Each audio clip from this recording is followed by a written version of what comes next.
नमस्कार मंडळी, स्वागत आहे तुमचं कुकिंग विथ भूमी या यूट्यूब चॅनलमध्ये. तर मी आज एकदम स्वादिष्ट आणि झटपट होणारे अशी मोदकची रेसिपी घेऊन आली आहे खास तुमच्यासाठी.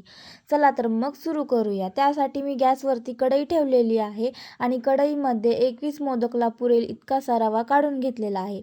त्यामध्ये तूपही टाकून घेतलेलं आहे आणि छान प्रकारे त्याला मिक्स केलेले आहे. मिक्स केल्यानंतर आपला रवा लालसर होईपर्यंत भाजून घ्यायचा आहे.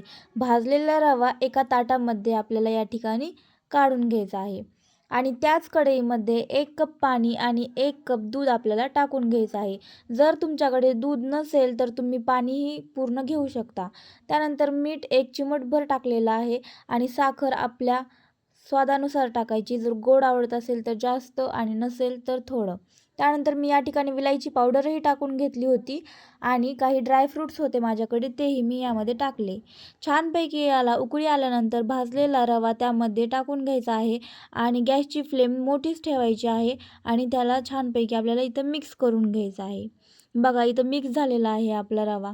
इथे तयार आहे आपला रवा. मी त्यानंतर एक मोदकचा साचा घेतलेला आहे आणि त्याला तूप आणि दूध या मिश्रणाने ग्रीस करून घेतलेला आहे.